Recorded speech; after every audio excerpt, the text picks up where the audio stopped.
started. Good evening, everybody. Good evening. Good evening. How are you all? Good. Sound good. Okay. Are there any questions? We want to start off with questions.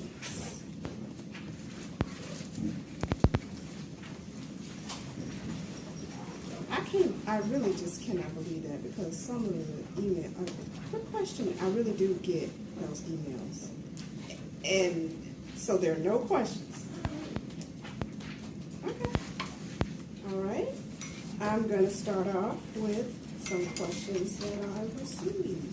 I got this on the online exit ticket from our last class where we talked about, in Chapter 6, we talked about some, not Chapter 6, Chapter 4, we talked about some dispute settlement, mediation type items, some tactics or techniques for settling disputes.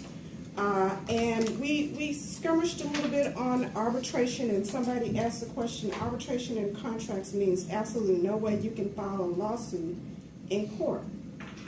So arbitration is, let me just go back over that again. Arbitration is different from mediation. Arbitration is a contract. It's going to be in the contract. The only way you can go to arbitration is if the parties agreed beforehand, they said in the contract, in the event that there is a dispute, we're going to go to arbitration. Once that occurs, there are some instances where you can file a motion maybe with the arbitrator, or you can file that lawsuit, but if you file that lawsuit and there's agreement to arbitrate, somebody's going to file a motion to dismiss because you agreed to arbitrate, and that's going to be dismissed. So it will be a business decision on whether or not you want to waste your money once you have agreed to arbitrate. So if you don't want to arbitrate, don't agree to arbitrate. So that was a good question. Then somebody... What if you felt the guy running the arbitration was a guy or girl being unfair or paid off by the competition whatever? Yeah. That would be a reason to make a motion? No, because you agreed. So you're screwed. Oh, In that situation. I'm going to let you say it that way. But when you agree to arbitrate, you agree to arbitrate, you agree on the arbitrator, you agree on how much each party is going to pay, you agree on that arbitrator. So you agreed to arbitrate with that arbitrator. So you like him or her. Okay. And when you go to file a motion with the court, the other side is going to say, oh, he agreed to arbitrate, judge, because you're going to try to go file your lawsuit. They're going to say, you agreed to arbitrate. And the judge, the law generally says, does not even have the jurisdiction to look at that agreement to determine whether or not the arbitration agreement was enforceable. The only person that has the jurisdiction to do that is the arbitrator. Okay, so if you don't want to arbitrate, don't agree to arbitrate.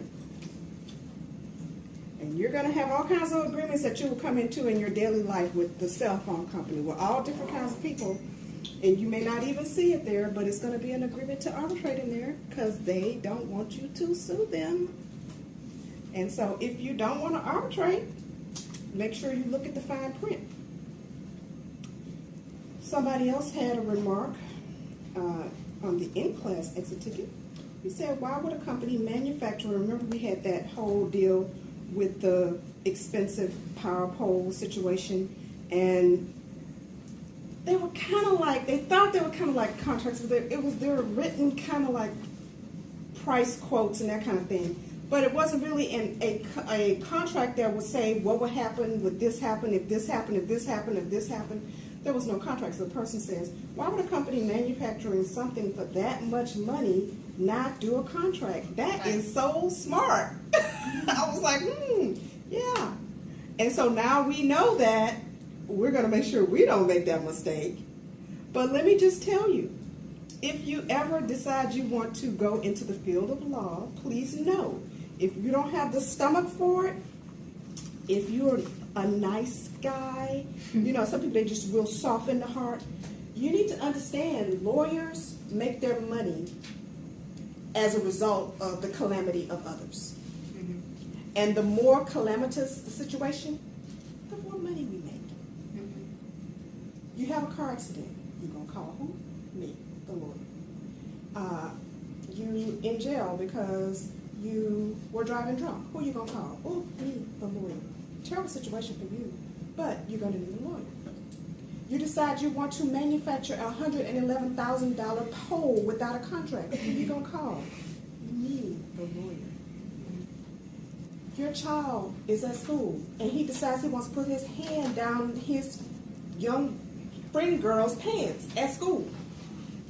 And you, after I've already told you, you have the right to remain silent, go over to the school, talk to the principal, and spill your guts and your child's guts. Who are you going to call? Me, the lawyer.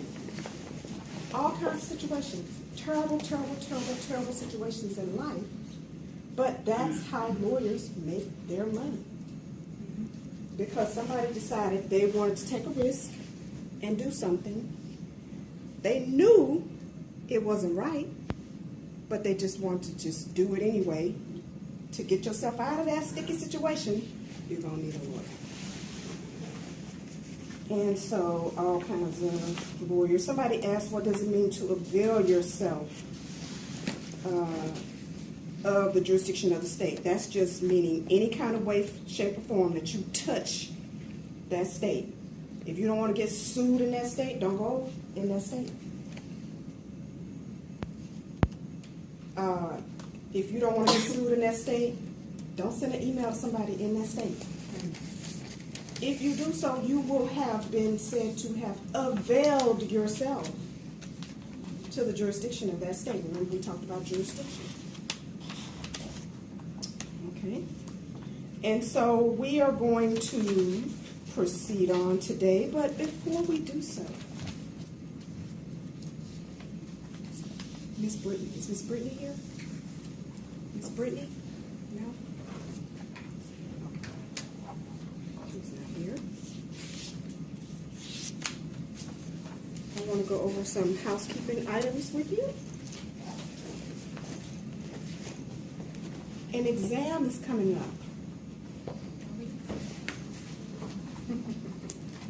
I just want to be clear about this. And some people get annoyed because sometimes I said on the exit ticket I'll have, what is the day and time of the exam? You will not believe how long I've been doing this. I asked that question on that exit ticket, and lo and behold, on the day of the exam, the next day at 7 o'clock in the morning, when I'm grading the exam, ding, my email. Oh, Professor Blackmore, quick question. Oh, I don't know what happened. I didn't know. Oh, the exam was yesterday? Yes. All day, 24 hours. And to that extent, it would behoove me to ask you on the day of the exam,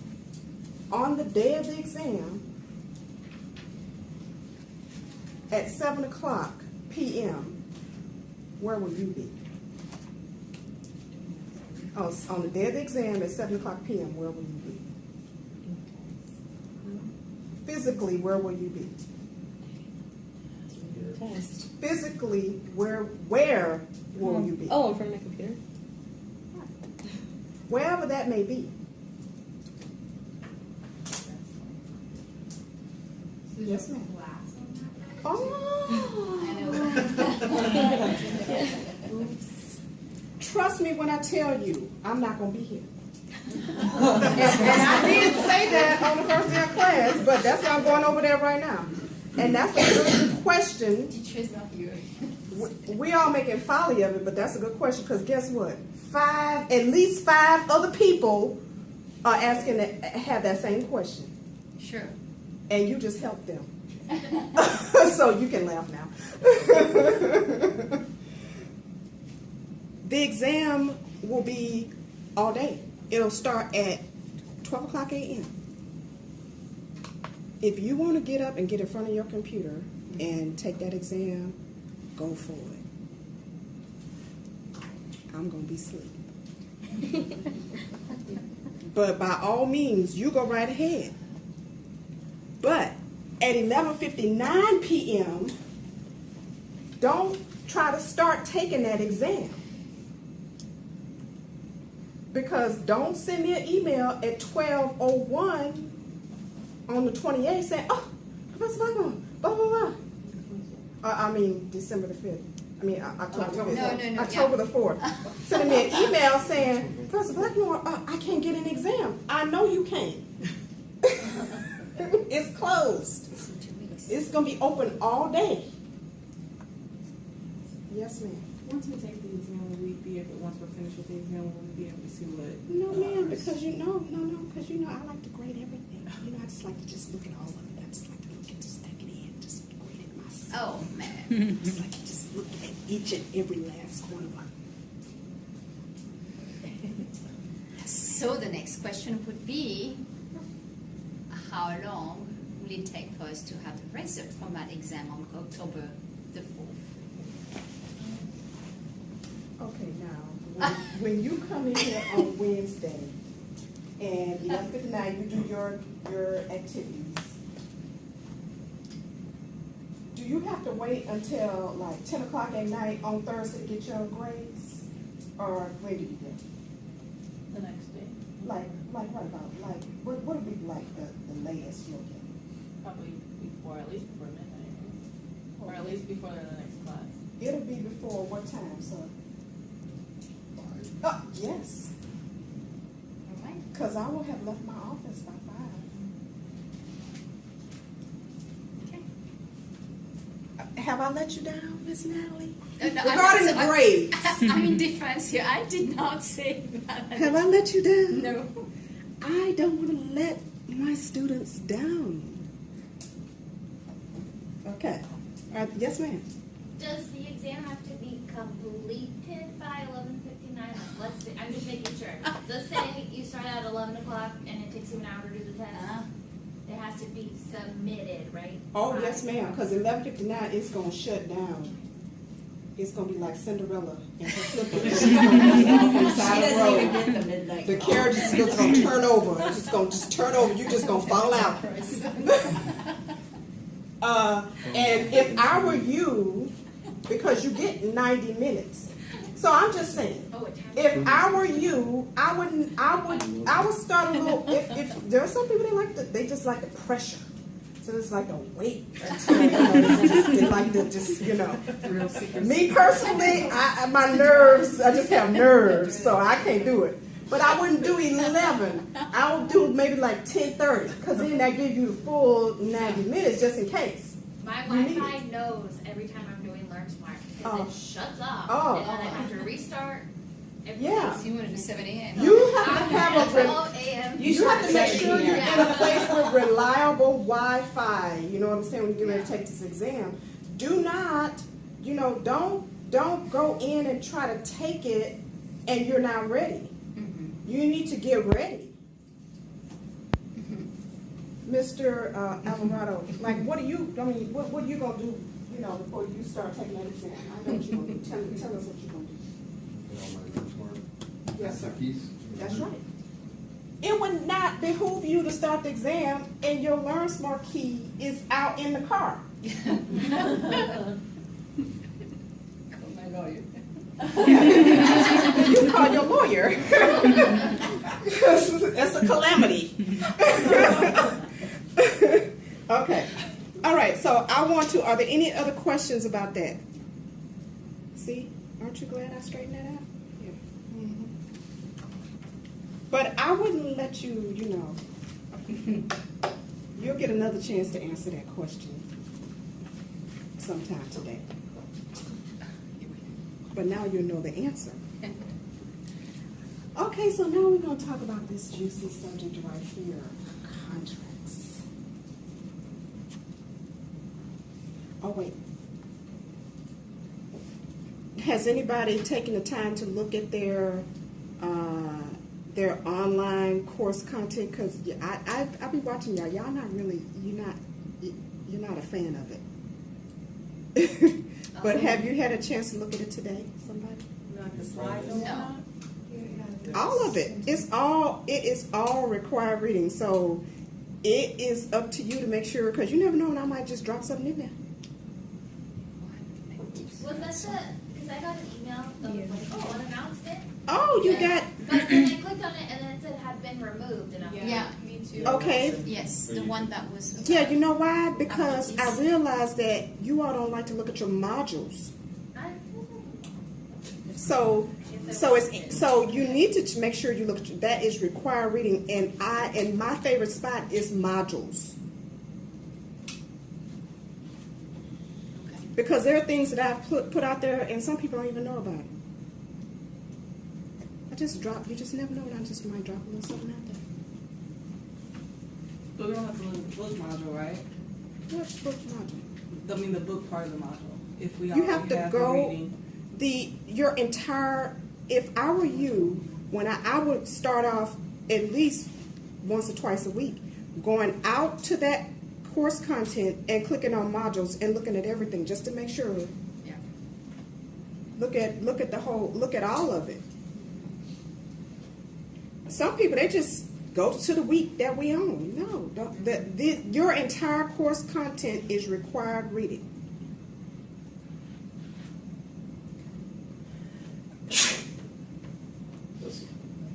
Okay.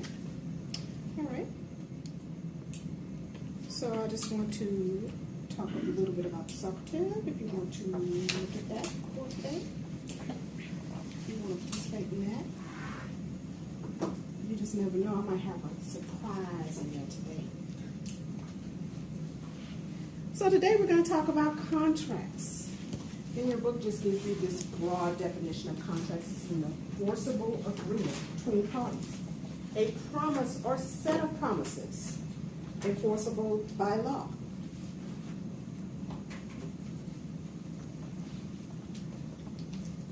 And this is in your book. Now, your book talks about these 4 elements, and so I'm just going, since that's the way they have it, I'm not in charge of writing the book. But from a lawyer's perspective, there are really 3 elements to a contract: offer, acceptance, and consideration. That's a contract. Boom. These other 2 items, capacity and legality, that we're going to talk about, they are ancillary to these other 3 things: offer and acceptance. Offer, acceptance, and consideration. For me, those are the 3 elements of a contract, but I'm going to let you use what the book is saying. They call it mutual assent. We'll talk more about offer and acceptance, equally mutual assent. Consideration, capacity, and legality. That's what your book says forms a valid contract. But for me, a valid contract, offer, acceptance, and consideration. Mutual assent. It's really just another way of saying meeting of the minds. If I say to you, I'm gonna come by and paint your house if you pay me $500, you say, okay, cool. And I show up at your house at 123 Smith Street, and you up at your house at 123 Brown Street, and you saying, Lord, where is she? And I have completely painted your house at 123 Smith Street. I'm sure that would. There is no meeting of the minds. If I say, I'll come by and paint your house if you pay me $500, you say, okay, cool. You don't tell me which house. You got 2 houses. You might want to say to me, Now, I'll pay you $500, but I really would like you to paint my house over at 123 Smith Street. Then we can have a meeting of the minds. Because you need that. You need that mutual assent. Because your house over at 123 Smith Street, it could be like on a 20-acre lot, a big like compound of 7 houses, 7 buildings. And I said, okay, I'm gonna paint that for $500, and you over at your little cottage over at 123 Brown Street. And I said, hey, I'll come over here and I'll paint this house. I'll paint your house for $500. And you're like, yeah, deal. No, that's not gonna work. That's not gonna be a contract. The court is gonna say there was no meeting of the minds, okay? And then we have a whole nother problem. Because then I'm gonna need you to pay me $10,000 to paint your house over 123 Smith Street. You're not gonna want to, and then blah, blah, blah, blah. So let's have a meeting of the minds. Okay, so for this mutual assent, your book is telling you that you need 2 things. You need an offer and acceptance. Okay, first, an offer, a promise or a commitment to do or refrain from doing something, such as selling a good at a certain price or offering to provide services at a given rate. This is your broad definition of an offer. And then acceptance.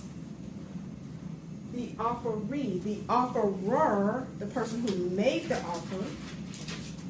Acceptance, the offeree's expression of agreement to the terms of the offer. I made you an offer just to paint your house. You said, cool.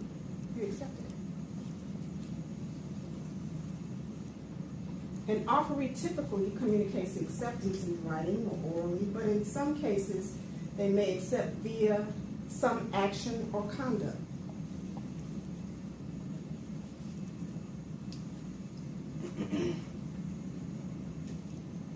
Then your book talks about, I want to talk about this because we may have to encounter this idea later on. Your book talks about your bilateral and your unilateral contracts. A bilateral contract involves 2 promises and 2 performances.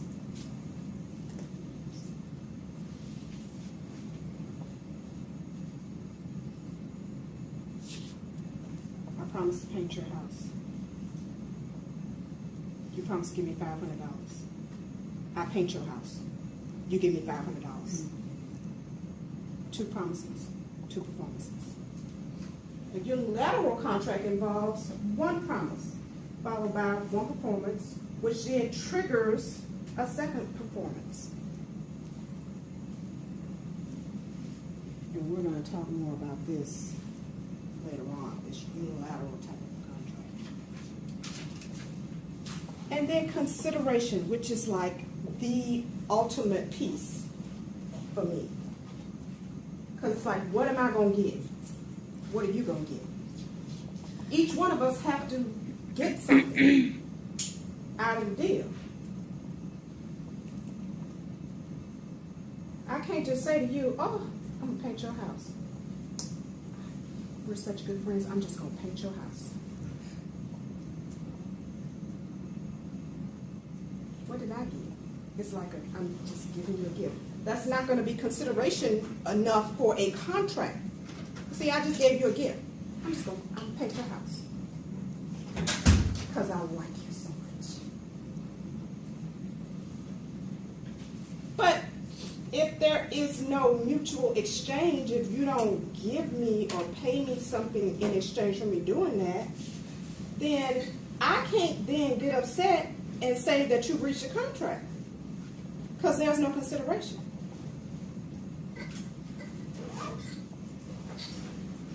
In other words, your book calls it a bargain for exchange.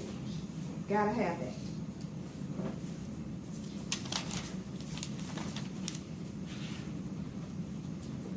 So it can be money, goods, services, the giving up of something, or the agreeing not to do something.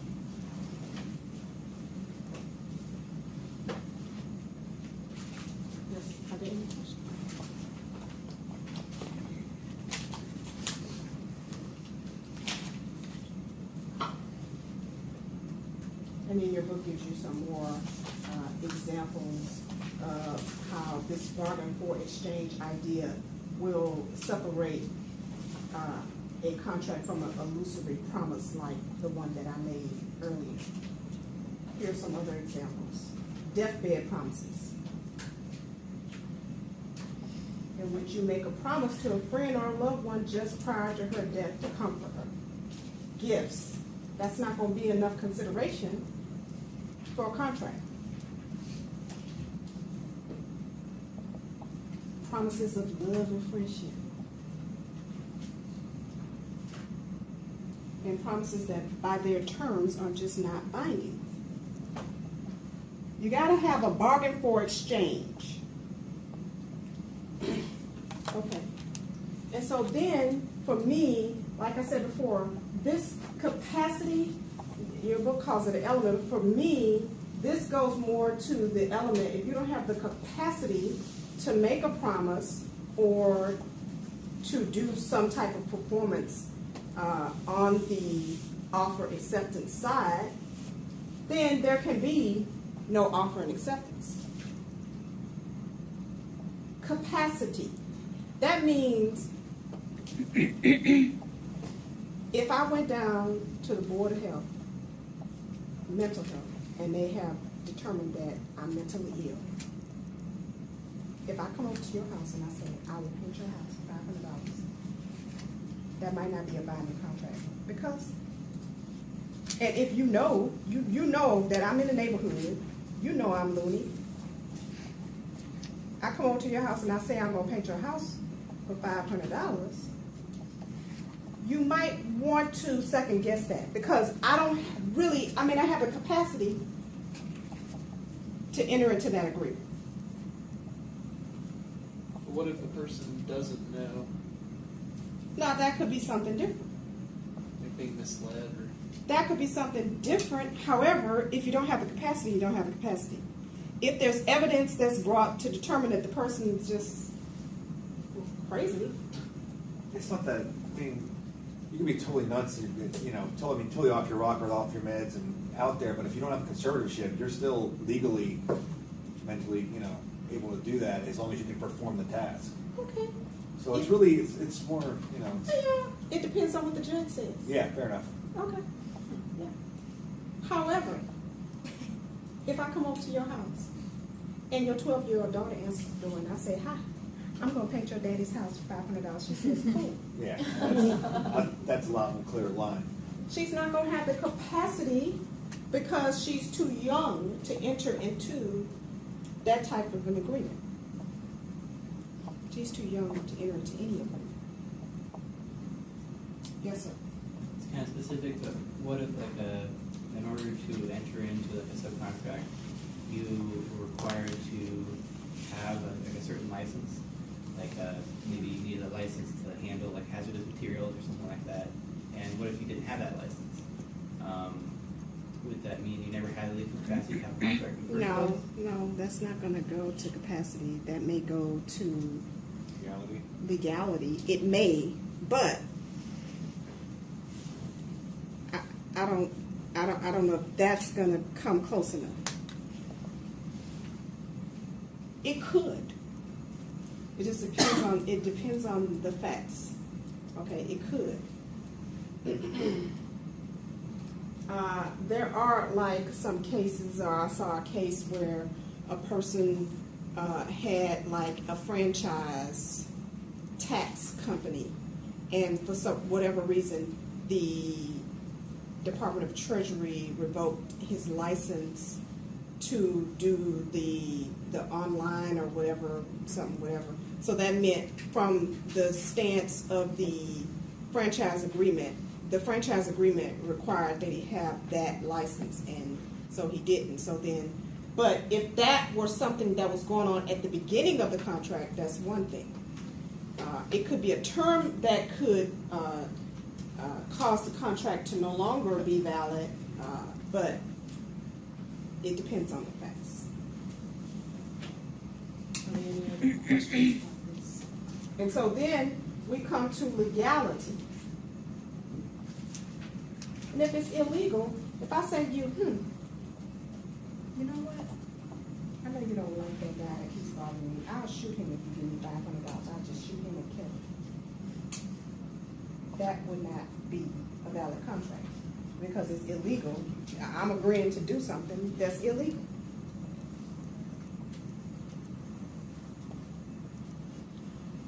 There could also be some statute that bars a certain thing. Then I could not agree with you to do that thing because it's illegal. It violates the law to do it. Whether we know it or not, once it's determined, that could cause the contract to be what we'll talk about later, void.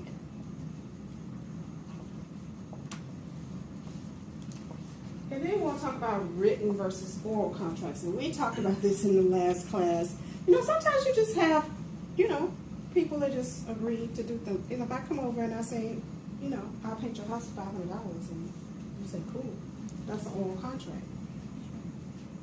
I'll go over there and I'll say to you, when I start painting your house, I want you to give me $250, and when I finish, you give me another $250, or whatever the case may be.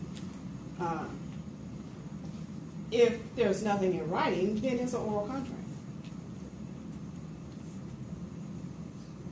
Then your book talks about this term, statute of frauds. There are some contracts in the law that must be in writing. Otherwise, they will violate what we call the statute of frauds.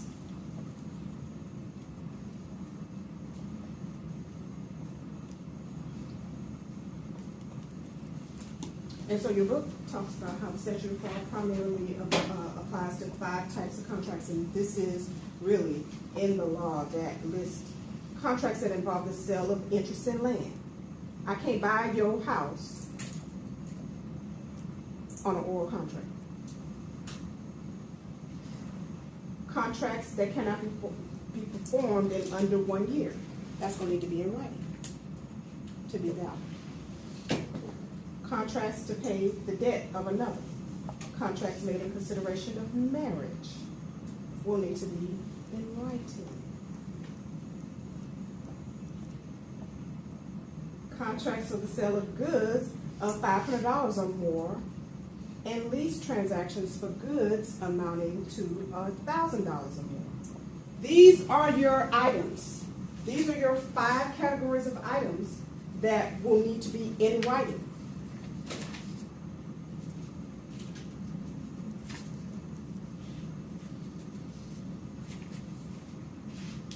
So don't try, you know, just let it be what it is. And then some other things, the common law is going to come in and take a hold for whatever those things may be. But if it's a contract for services that cannot be performed within a year, then that's probably going to fit into this category. But any contract that cannot be performed in under 1 year will need to meet the statute of frauds. There's a whole lot of things blinking just everywhere. Just blinking here and blinking there. Today. Okay, I'm sorry. No, it's okay. Okay. All right. And then your book talks about voidable contracts. Although a contract may have met the required elements and be considered valid, it still may be unenforceable because one party asserts a legal defense to performing the contract. Are there any other questions at this point? So today we're going to look at this idea of a void contract.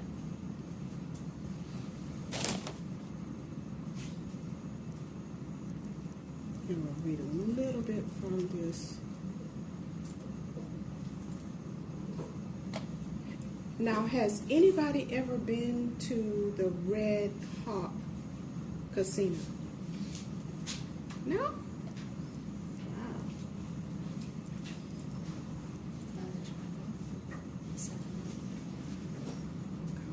Okay, it's stuck. This is moving very slow today. But this is a case that's been going on for a long time. It's finally settled I shouldn't say settled, it was finally resolved by a California Court of Appeals. And it involves,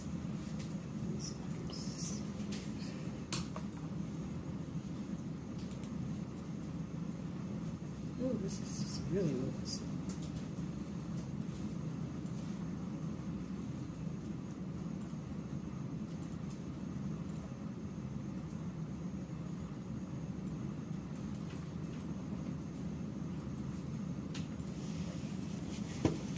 It's just really moving slow. This involved a